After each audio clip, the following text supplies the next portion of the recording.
오늘 이왕 얘기 나온 김에 네. 성격적인 것도 있지만 호르몬이나 약간 신체적인 거로 인해서 생기는 문제도 있을 수 있나요? 있습니다. 왜냐하면 일단은요, 생물학적으로 허마프로디티즘이라고 해가지고요, 겉은 남자이지만 안에 난소가 있다든가, 아니면 난소와 그다음에 이제 정자를 만들어내는 이런 고환이나 이런 게 동시에 있는 사람들도 있어요. 그렇게 되면 선택을 할 수 있어, 자기가 나중에. 어느 한쪽을 수술로 제거를 진짜요? 하는데, 그러니까 이런 분들은 의학적 도움이 필요한 네네, 경우라고 그러네요. 볼 수가 있고요. 이제 그럴 때는 뭐 여러 가지 남성 호르몬 같은 거, 테스토스테론이라든가 에스트로겐이나 이런 것들에 대한 레벨을 좀 체크해 본다든가, 요즘 뭐 의학이 너무나 많이 발달했기 때문에 체계적인 기준으로 여러 가지 이제 그 진단 과정을 거치면 이런 것들은 확인을 할 수가 있습니다. 네. 뭐 저기 또 듣도 보도 못한 토스트 프로젠? 둘이 합쳤어. 뭔 얘기요? 아무튼 그거 호르몬 얘기죠? 네네, 그렇죠. 그렇구나. 남성 호르몬. 근데 네. 그런 경우는 이제 굉장히 드물고요, 사실은요. 그리고 그런 경우는 이제 분명하게 의학적 도움을 줘야 그렇죠. 되는 거고요. 네. 우리가 오늘 이제 많은 얘기를 나눠봐야 되는 부분들은 이제 부모가 좀 도와줄 수 있는 부분들. 이게 네. 얼마나 사람이 성 정체성을 균형 있게 잘 발달시켜 아. 나가고 자기라는 껍데기부터 속까지가 편안해야 되지 않겠습니까? 그렇죠. 혼자 있을 때나 남하고 있을 때는 누가 보거나 아니면 보지 않거나 내가 그냥 내 자신을 편안하게 받아들일 수 있는 여기에서 성 정체성은 굉장히 중요한 부분이긴 하거든요. 네. 그래서 그런 얘기들을 오늘 좀 나누는 게 필요할 네. 것 같습니다. 어떻게 보면 이 아이가 그냥 사회성 부분에서 친구들하고, 그러니까 여자 친구들하고 어울리는데 조금 어려움을 겪을 수도 있는 성격적인 게 있지 않나? 이런 그런 걸 생각은 좀- 찾아는 봐야 될 것 같아요. 왜냐하면 그 초등학교 남자애들은 그냥 뛰고 야로 그냥 잡아 끌고 이러니까. 그게 끝이죠. 네. 네, 네. 근데 그렇게 어울리는 건 가능할 수 있을 것 같아요. 네. 근데 이렇게 잘 맞춰나가고 남의 얘기를 듣고 그쵸, 그쵸. 이렇게 쿵짝을 맞춰주고 이런 것들이 좀 누구에게나 사실 필요한 기능이긴 한데 네. 이제 그런 게 유난히 좀 불편하거나 어려울 때는 요 나이 때 여자아이들하고 대화를 나누거나 이런 게 좀 힘들 수도 있을 것 같아요. 맞아요. 요즘 네. 아이들이 워낙 또 약간 그 정신적인 면이 굉장히 네. 우리 때와 달리 성숙해 있는 아이들이 많기 때문에 그럼요. 여기 섬세하게 맞추는데 좀 어려운 아이들은 힘들 수도 있겠다라는 그렇죠. 생각이 좀 듭니다. 근데 사실은요, 뭐 여러 가지 이유가 있다고는 하지만 일단 어머니 입장에서 네. 아이가 내 안에 남자가 있을지도 몰라라는 이 얘기 한마디만 들었을 때는 이성적으로 판단하기가 쉽지가 네. 않을 것 같아요. 아니 정말 이렇게 심장이 멎은 듯한 느낌이 일단 들 것 같고 얘를 엄마로서 어떻게 해줘야 될지 네. 네, 진짜 너무 힘든 문제에 엄마로서는 봉착한 거 그렇죠, 아닐까 그렇죠. 싶은 생각이 네. 들어요. 동자의 생각은 조금 다릅니다. 내가 달라요? 봤을 땐 이 친구 같은 경우에 이제 표현하는 부분이 굉장히 좀 서투른 친구가 아닌가. 네. 여자아이들에 비해서. 그러다 보니까 남자아이들하고 자연스럽게 어울리게 됐고, 남자아이들로부터 거의 왕처럼 군림하지 않았나 그런 생각이 들어요. 내 느낌엔. 이 친구는 어떻게 보면은 남자치고는 굉장히 언어적으로 발달돼 있고, 네. 그리고 애들이 또 놀 때는 또 굉장히 좀 잘 뛰어놀 때는 여자나 남자나 그 나이 때는 뛰어놀면 네, 별반 차이가 맞아. 없거든요. 그러니까 거의 왕처럼 군림하지 않았나. 그러다 보니까 남자애들한테 소문을 내고 싶었던 거죠. 나는 남자일지도 몰라. 라고. 아 그냥 의미 없는 단순 의미 없이. 한마디였다? 얘는 이 나이 때는 그냥 의미 없이 뱉은 얘기가 아닌가. 그래요, 그래서 그래요. 별일 없을 것이다 생각이 네. 듭니다. 그렇게 생각할 수 있을 것 같아요. 왜냐면 그게 인정이니까. 인간은 네네. 내 자신이 인정을 하든 타인한테 인정을 받든 되게 중요한데요. 저는 이 면을 꼭 짚고 넘어가야 될 거라고 보는데요. 왜 우리는 아직은 우리 윗세대는 아직 좀 가부장적인 분들이 많은 것 같아요. 네. 그리고 또 이 젊은 세대들을 보면 굉장히 자유롭게 성장을 했고요. 그렇죠. 근데 이제 집안 내 분위기에서 이건 이제 좀 약간 방송 용어는 아니지만 뭐 기집애들이 뭘 알아 뭐 이렇게 한다든가 맞아요. 아니면 딸만 나갖고 아들 낳으려고 무지 고생했잖아 라든가 네. 아니면 이제 뭐 손녀를 할머니 할아버지가 아유 이게 아들로 태어났어야 되는데 이렇게 하는 것들을 그냥 아무 생각 없이 했을 때 이 아이가 어떤 아이들 그걸 굉장히 의미 있게 받아들이는 그럴 경우들도 수 있죠. 있어요. 그리고 네. 아이들은 아직 생각의 폭이 좁아요. 그러니까 유연성이나 융통성이 아직은 좀 부족한데 유난히 또 유연성이 떨어진 아이들이 있어요. 네. 그래서 자기가 좀 싫었던 아이가 유난히 여자답게 꾸미고 다니는 아이야. 그러면 그럼 난 반대로 할 나 거야. 진짜 너네 싫어. 이러면서 이제 그 틀 음. 안에 자기의 모든 어떤 판단과 사고의 흐름을 가둬버리면 이제 그런 것들이 어떻게 보면 이제 성 정체성하고 연결이 돼서 네. 어려움을 겪을 수도 있다고 보는 그래요. 거죠. 저도 전화 고 우리 엄마 울고 뭐 할아버지도 화내셨다 그래가지고 나도 네. 남자로 태어났어야 되는데 막 이런 평생 그 생각을 저도 하고 있었던 것 저도 같거든요. 태어났을 때 우리 외할머니가 아이고 버선발로 뛰어나와가지고 아이고 우리 손주가 태어났는데 아이고 애가 왜 이렇게 생겼나.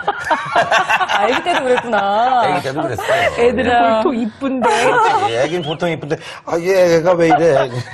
표정 관리가 안 돼요 이 말을 듣고. 자, 오늘 저희 주제와 관련돼서 어머님들의 의견, 솔직한 의견을 저희가 좀 듣고 싶습니다. 네. 만약에 내 딸이 치마보다 바지를 더 좋아하고 인형보다 자동차를 더 좋아하고 거기다가 축구 선수가 꾸미기까지 하다. 아니면 또 오히려 반대로 네. 아들이 공주 드레스를 막 입으려고 하고 네. 그리고 또 여성스러운 거를 소꿉놀이 좋아하고. 소꿉놀이 좋아하고 막 자꾸 이렇게 막 그릇 만지고 네. 이렇다면 여러분은 어떻게 하시겠습니까? 1번 내 아이의 취향을 존중하고 나는 기다려주겠다. 네. 2번 남자는 남자답게 여자는 여자답게 억지로라도 나는 성별대로 키우겠다.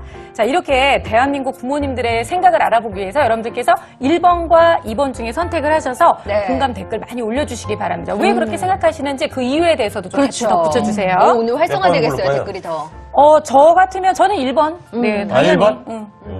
왜요, 종철 씨는? 저요? 응. 난 2번이지. 아, 진짜? 억지로 남자는 해도? 남자답게? 억지로? 남자는 남자답게, 여자는 여자답게.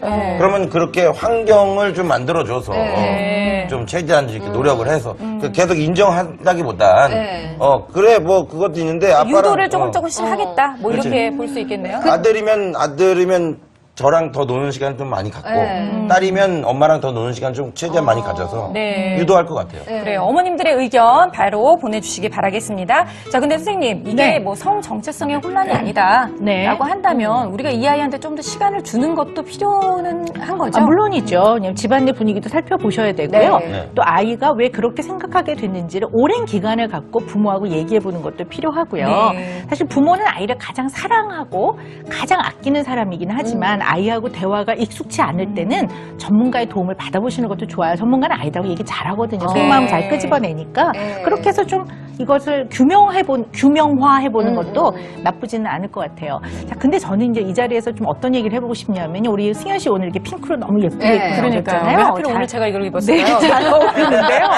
사실 우리는 이제는 블루 안녕, 핑크 안녕이 돼야 될 것 같아요. 아. 네, 왜냐면 우리가 어떻게 보면 사회 안에서 너무 틀에 박힌 규정화되어 있는 것들을 아이들한테 심어주는 면이 없잖아 있다는 거죠. 네. 그래서 제 그 오피스 안에 있는 필통이 분홍색 필통이에 일부러 산 건 아니고 한 6, 7년 된 네. 필통인데 남자애들이 와서 왜 분홍 필통을 사셨어요? 이러면서 자기는 꼭 연필도 파란 연필을 골라야 된다고 이런 아이들이 있어요. 근데 그런 것들은 사실은 어떻게 보면 사회나 가정 내에서 아이한테 좀 심어준 면들이 없잖아 있다는 거죠. 그래서 우리가 이런 어떤 성 정체성에 대한 의논을 할 때는요. 네. 반드시 전통적인 여성성, 전통적인 남성성과 현대에서 바람직하게 생각하는 그러한 성 정체성, 요즘은 양성성으로 가자고 그렇죠. 하는 네. 분위기인데요. 그렇게 되는 거에 대한 개념의 정립부터 해야 될 것 같아요. 그러니까 아까 왜 질문 중에서도 남성답게, 여성답게 과연 무엇이 남성다운 건지, 무엇이 여성다운 건지에 대한 우리 그런 얘기를 좀 해볼 필요가 있을 것 같아요. 네. 지금 댓글에 함께만님이 생각으로는 1번 해주고 싶은데 행동으로는 2번 하면서 하게 이렇게 되는 거죠. 남자가 여자랑 너무 이렇게 심쿵하신다고. 근데 네. 대부분이 엄마 솔직한 마음이 얘기시죠. 저렇지 않을까 싶은 생각도 네네. 들어요. 그렇죠. 당연한 거예요, 그거는. 그래서 한 질문을 좀 드려볼게요. 뭐예요? 여성답다는 게 어떤 거라고 생각하세요? 여성다운 거요? 그래요, 남자가 보기에. 그럼 여기에는 그럼 여성다운 여자가 사람이 아무도 없네. 여기 셋은 진짜 난 아무도 그래서 없네. 네. 되게 편해. 다 남자들이랑 같이 있는 것 같아서 난 너무 편하다. 아, 그러면 남성답다는 형, 건 그럼 뭘까? 반가워. 오랜만이야. 네. 그럼 남성답다는 건 그러니까, 어떤 의미로 남성답- 받아들여요? 남성답다는 건- 강력 있고. 용감하다? 네. 뭐 이런 거. 마님, 아, 뭐 이게 옛날에 이태근 선생님, 마님, 이 남성다운 거 아닙니까? 근데 이게요 바로 전통적인 성 역할이에요. 그쵸. 남성답다는 거는 용감하고 씩씩하고 불의를 참지 못하고 힘이 세고 울지 않고 네. 뭐 이런 의미고요. 울지 않고. 예, 울지 그다음에 않고. 여자답다는 건 여성스럽다는 거는 순종적이고 배려심이 많고 남을 잘 품고 조화롭고 뭐 네. 이런 의미예요. 그렇죠. 그래서 사실은 학교의 그 교훈이나 그 푼을 보면 네네. 뭐 배려와 무슨 뭐 조신하고 이런 것들이 아주 어떻게 보면은 네. 굉장히 웃기는 거죠, 사실은. 그렇죠. 왜냐하면 가장 아이들한테 양성성을 가르쳐야 되는 교육 현장에서 네. 여자아이들한테는 교복 치마를 입히잖아요. 그게 전혀 선택할 수 없는 것들이잖아요. 맞아요. 네. 교복 바지와 치마를 선택할 수 있게 해줘야 되는데. 요즘엔 그렇죠. 가끔 그런 학교도 있더라고요. 가끔 있어요. 맞아요. 그렇지만 어쨌든 이 아이들이 가장 자유롭고 양성에 아주 균형 있는 성 정체성을 배워야 되는 그 학교 안에서 네. 아이들은 어떻게 보면 그 틀을 벗어나게 할 때 그렇네. 벌점을 받게 되는 문제들이 그렇네요. 생긴다는 거죠. 그래서 사실 이런 이제 양성성이라는 거는 전통적인 의미에서의 남성성의 장점과 네. 전통적인 의미에서의 여성성의 장점을 함께 갖고 있는 사람입니다. 네. 근데 얼마 전에 왜 아주 그 사람들이 열광했던 그 모 드라마, 이제 물론 EBS는 아닙니다만 태양의 후예에 나오는 네.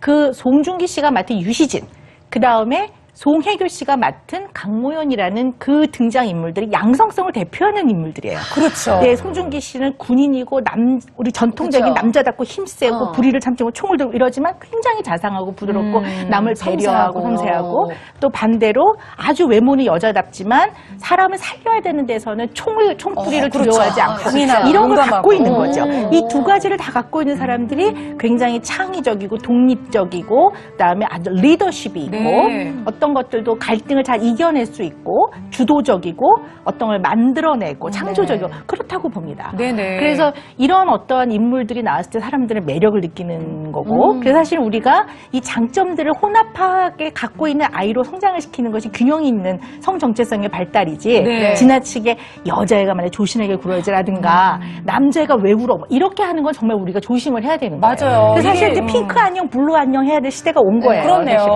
아니, 네. 지금 말씀 듣고 보니까 너무나 그게 공감이 확 와닿았어요. 되면서 네. 어떻게 보면 지금 여자아이 얘기를 하고 있기 때문에 네. 여자들이 여성성을 강요당한다는 느낌이 받긴 하지만 남자들도 마음껏 울지도 못하고 그렇죠. 남자답지 못하게 왜 울어? 네. 남자답지 못하게 왜 비겁하게 그래? 이런 거를 강요당하고 있다는 네. 생각이 좀 많이 드는데 네. 어떻게 보면 정말 교복 하나로도 너무나 그냥 딱 그러네요. 극명하게 드러나거든요. 네. 네. 근데 이렇게 사회적으로 어떻게 보면은 성에 대한 고정관념을 가지고 있다는 게 아이들이 가지고 있는 성 정체성을 확립하는데도 굉장히 큰 영향을 미칠 수밖에 없겠구나라는 생각이 들어요. 그래서 사실은 뭐 핀란드라든가 이런 쪽에 그 지역에는 이런 것들이 아주 교육적으로 잘 되어 있습니다. 그래서 어린아이들이 어릴 때부터 양성성이 잘 발달할 수 있도록 네. 그래야지만 성 역할을 아주 자유롭고 편안하게 균형 있게 한다고 되어 있어요. 근데 우리는 아직도 맞벌이 부부인 경우에도 어떻게 보면 엄마들이 일도 하지만 집에 와서는 좀 더 가사라든가 이런 거에 더 좀 그 비중이 시중이 많죠. 그렇죠. 네. 아직 사회적으로 그런 면들이 있고요. 집안 내에서도 어떻게 보면 뭐 이게 남자답다, 여자답다, 아이한테도 뭐 여자아이가 조신하게 이런 거 안 하는 게 좋습니다. 네.